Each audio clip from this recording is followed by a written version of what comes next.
You know, I can't disagree with them, but I know where my heart was. Welcome to Watch Mojo, and today we're counting down our picks for the top 10 funniest Joe Rogan moments. He had made his part of his body like a karate movie. Like I didn't know what to say. I told him that I was throwing a late Christmas party, dude. If you fall in front of me, no shot I'm holding that laughing. There's no shot. For this list, we'll be looking at the most hilarious and wackiest moments from the comedian's popular podcast. Which guest do you hope to see on the podcast? Let us know in the comments below. Number 10, Robert Downey Jr. on Tropic Thunder. Do you think that you could do Tropic Thunder today? Would that be possible? Oh, you could do it. 2008 was a fantastic year for Robert Downey Jr. Iron Man revitalized his career in May before he gave an Oscar-nominated performance in the comedy Tropic Thunder in August. Ain't no goddamn takes. Ain't no goddamn motion picture. You sure? Oh, yeah. Yeah? For certain, man. Why are you still in character? I know, but I don't have to tell you. This latter role garnered much controversy because it involved makeup caricaturing a black person. Downey Jr. acknowledges the very controversial nature of the role with Joe Rogan on the podcast. I mean, you know, there's a morality clause here on this planet, and it's a big price to pay, and I think having a moral psychology is job one. He also acknowledges that taking it on was a huge risk. Downey Jr. also openly admits that some of his African-American friends thought the character was problematic and that his mother was horrified. Really? Bobby, I am telling you, I have a bad feeling about this. I was like, yeah, me too, Mom. Seeing the actor address the controversies in a straightforward way makes for a memorable episode that tackles head-on the question of why he ultimately took the role. Number 9, orangutan fishing with a spear. Have you ever seen Non-biological. an orangutan that is fishing with a spear? It's a bit of a running joke among the legions of Joe Rogan enthusiasts that the man has an obsession with orangutans, chimpanzees, and apes of all kinds. So it's utterly hysterical to hear him bringing up an orangutan fishing with a spear. They've figured out how to fish with spears. There's primatologists. I guess you would call them. without somebody showing him how to fish? No, they've imitated human beings doing it. And now they do it, but they do it independently. This topic arose when Rogan spoke with Bob Lazar. The conversation eventually turns to evolution. Rogan asks Lazar if he's seen an orangutan fishing with a spear. The slow delivery of the question is gold, and young Jamie's giggle caps an already funny interaction. Look at that. There's a wild orangutan. Okay, that's spear- impressive. That's very impressive. Number 8, Alex Jones asks Eddie Bravo to attack him. Joe Rogan has generated much controversy and criticism himself for hosting guests like Alex Jones, who is infamous for his extreme beliefs. In terms of ratings, however, the episodes involving Jones always prove popular. One of these episodes involved a surprising third guest, Eddie Bravo, a comedian and martial artist. For some reason, Jones asks Bravo to choke him out. Go ahead and choke me out. On air. No. Please sit your don't. man That would be here. hilarious. Please I'll do don't. it. I'm not scared. Let's do it. No. Eddie, don't. Do it. Let's Please do don't it. choke him unconscious. Do it now. Rogan immediately objects, but Jones keeps trying to encourage Bravo to go through with it. Rogan is forced to chastise him like he's an energetic child misbehaving in school. It's wild stuff, but you got to admit it makes for great podcast theater. Have a You seat. better choke me out. Alex, please. Please have a No, seat. we used to do it in high school. I know you did. You told me. Number 7, What's a Podcast?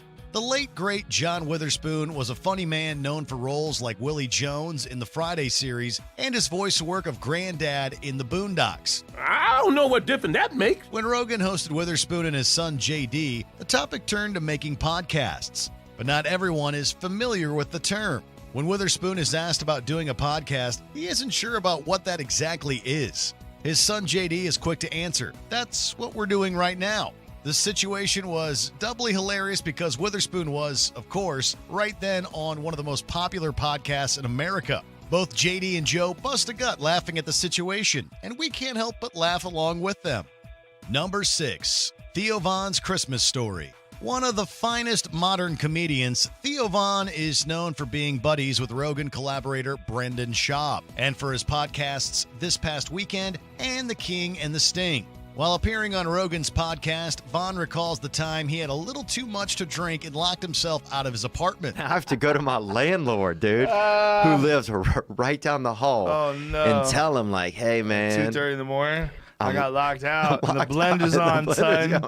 Oh, my God. He must have hated you. The story also involves a short-circuiting blender, a fire alarm at 2:30 in the morning, and a nonsensical lie about hosting a late Christmas party. How old were you at the time? Huh? Oh, this is 2.5 years ago. So I was 35. I was 35. Bro.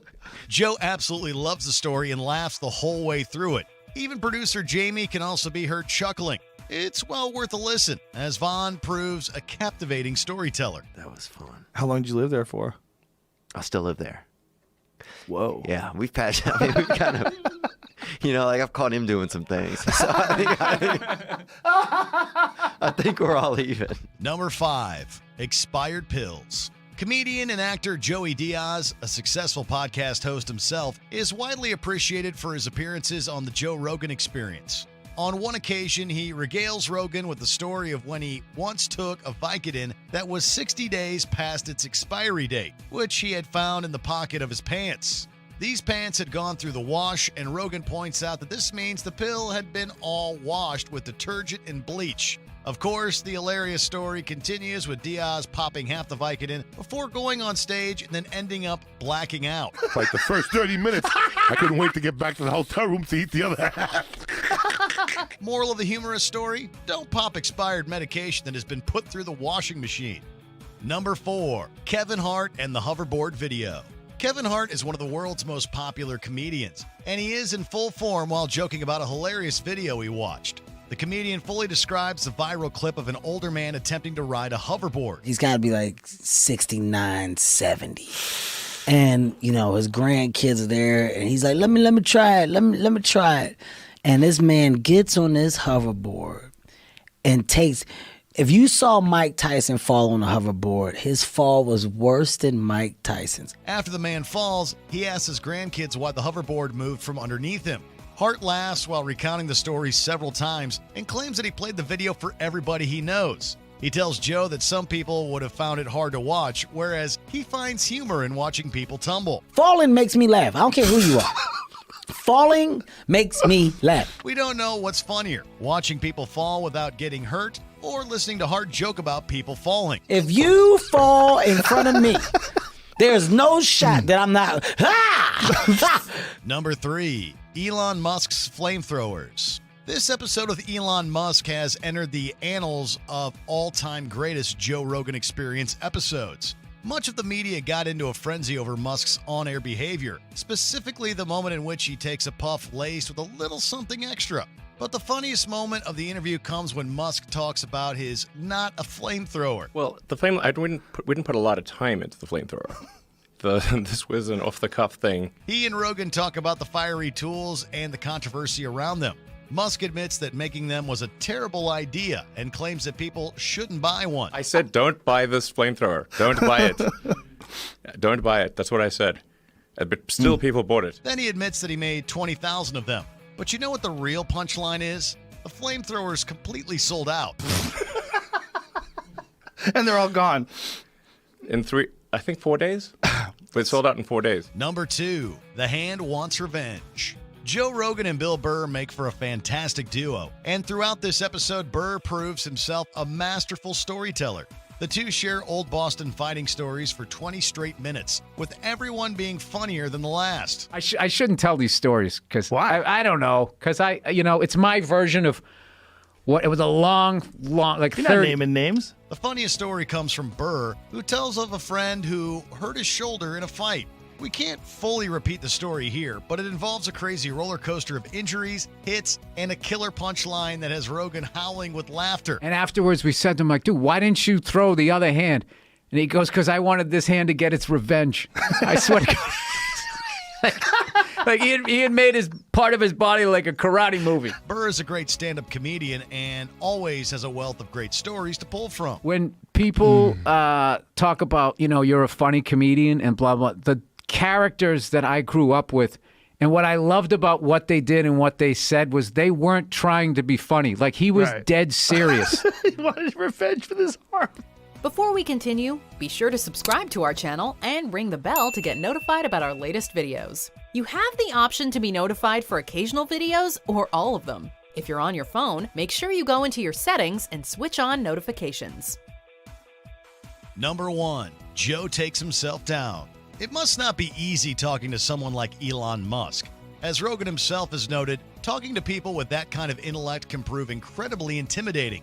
And even though Rogan is a professional interviewer, he does still get intimidated by the likes of Musk. Talking to him because you realize what a chimp you are. Did you feel that way? Oh, yeah, I'm a dummy, man. He says as much in an amusing discussion with comedian Andrew Scholes, claiming that he felt like a chimp next to Musk. He then comically impersonates himself during the Musk interview, making chimp-like grunts and making fun of his questions. So you gotta go to Mars, huh? Cool. Want to smoke some weed? Comedians are at their best when being self-aware, and Rogan is hilariously good at it. Do you agree with our picks? Check out this other recent clip from WatchMojo, and be sure to subscribe and ring the bell to be notified about our latest videos.